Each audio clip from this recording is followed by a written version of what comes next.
Salam sejahtera, saya Joanna Pun, nombor metrik PA22110459. Pada hari ini, saya akan mengulas sebuah jurnal bagi kursus AG 20303, iaitu Dinamika Pinggir Pantai. Tajuk jurnal yang akan saya ulas ialah Perubahan Zon Pinggir Pantai dan Implikasinya di Kuala Selangor. Pertama sekali, kita akan melihat kepada pengenalan. Jurnal ini telah ditulis oleh 3 individu, iaitu Zaitul Zahira Ghazali, Joy Jacqueline Pereira, dan Johari Matahir.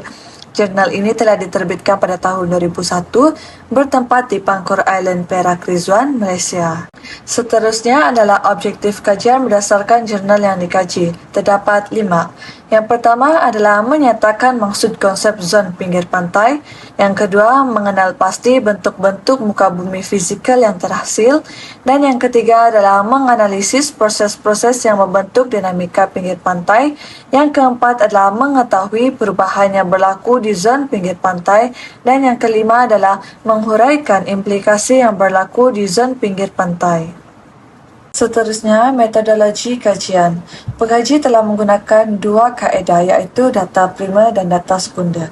Data primer merujuk kepada data yang dikumpulkan secara langsung dari sumber asal untuk keperluan kajian tertentu.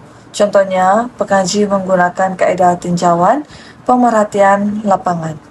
Yang kedua adalah data sekunder. Data sekunder merujuk kepada maklumat yang telah dikumpulkan oleh pihak lain untuk tujuan lain dan digunakan semula dalam kajian ini. Contohnya termasuk data dari maklumat-maklumat statistik ataupun kajian yang terdahulu berkaitan dengan jurnal yang dikaji. Selanjutnya iaitu sorotan literatur. Sorotan literatur membantu peneliti mengenal pasti sumber-sumber utama terkini yang berkaitan dengan topik kajian yang dijalankan.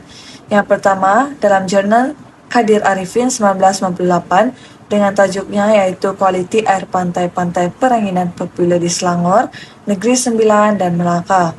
Sorotan literatur yang kedua iaitu Sukmawati binti Muhammad Razali pada tahun 1994 dengan tajuk jurnalnya iaitu Pencemaran Perairan Pinggiran Pantai dan Pengurusannya di Semenanjung Malaysia, yaitu limitasi kajian. Limitasi kajian merujuk kepada batasan-batasan yang wujud dalam penyelidikan yang dibahagikan kepada 3, skop masa, skop tempat dan skop bidang. Skop masa terhad kepada satu tempoh masa tertentu sahaja. Oleh itu, hasil kajian mungkin tidak mencerminkan perubahan jangka masa panjang secara menyeluruh. Manakala skop tempat pula, ianya hanya terhad kepada kawasan tertentu di Kuala Selangor dan tidak meliputi secara menyeluruh semua kawasan pinggir pantai. Dan skop yang ketiga adalah skop bidang.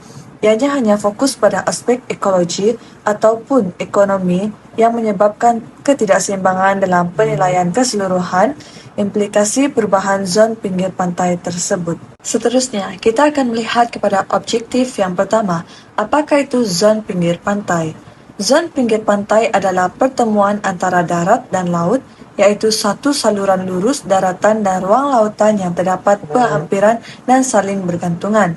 Menurut HAL 1980, zon pinggir pantai juga ditarifkan sebagai kawasan dengan jarak tertentu mengarah ke daratan sehingga pelantar benua, tetapi tiada had mengarah ke daratan.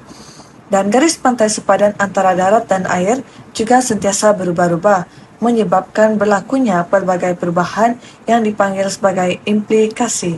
Kembali kepada objektif yang kedua, iaitu bentuk-bentuk muka bumi terhasil berdasarkan jurnal yang dikaji.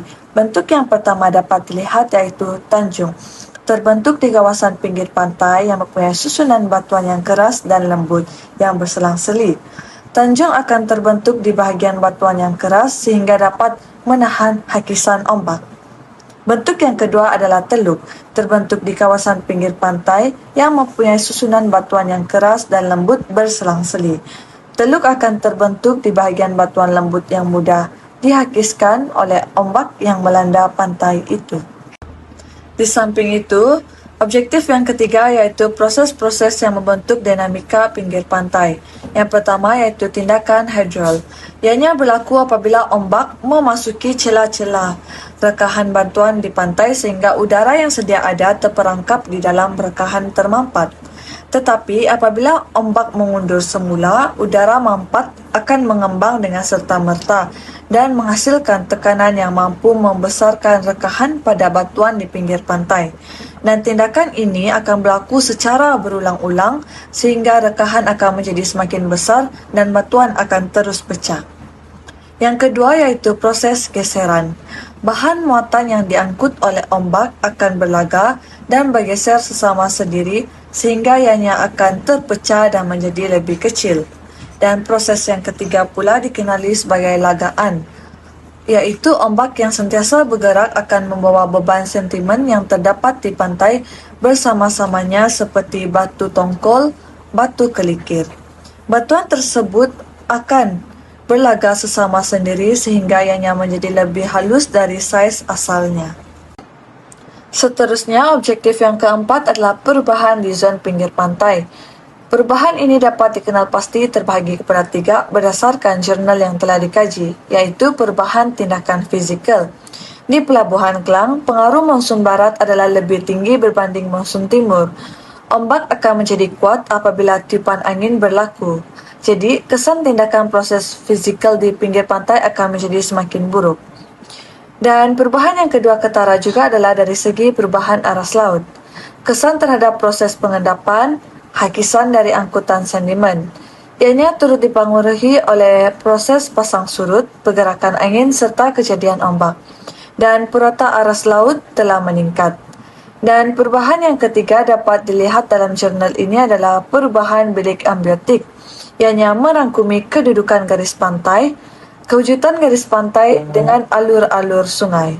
Dan kejadian ini telah diperkirakan sekitar tahun 1966 dan 1982. Pergerakan garis pantai daratan telah bertambah pada tahun 1996.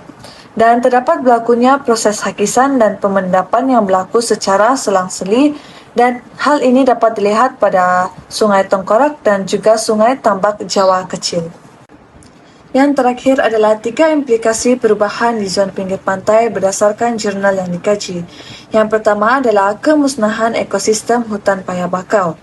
Kegiatan manusia dan pemusnahan tumbuh-tumbuhan telah menyebabkan ekosistem hutan paya bakau ini musnah. Selain daripada itu, projek aquakultur di Sungai Kajang, Tanjung Karang juga telah menyebabkan hutan paya bakau semakin musnah. Kawasan yang berhampiran dengan gigi air telah mula mengalami hakisan, contohnya di kawasan Pokok Bakau Sungai Bulu. Dan implikasi yang kedua adalah kemusnahan benteng. Pada 1 Ogos tahun 2000, sebahagian sungai tinggi dan struktur benteng di kawasan belakang Taman Malinjam telah mengalami keruntuhan. Hal ini disebabkan proses hakisan tanah. Dan implikasi yang ketiga adalah kemusnahan kawasan pertanian, di mana paras air laut yang semakin ke arah daratan telah menjejaskan kawasan pertanian.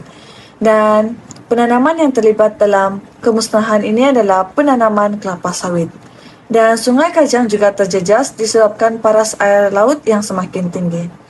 Dan kemasukan air masin ini juga telah memusnahkan kawasan pertanian yang lain.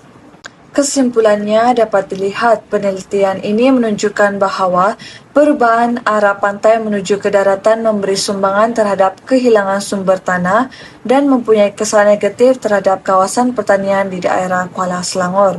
Selain itu, penyelidikan juga mendapati bahawa di sepanjang pesisiran pantai daerah Kuala Selangor terjadi proses hakisan dan pengendapan secara berselang-seli.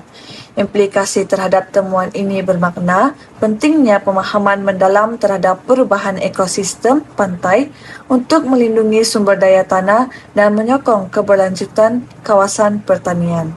Sekian, terima kasih.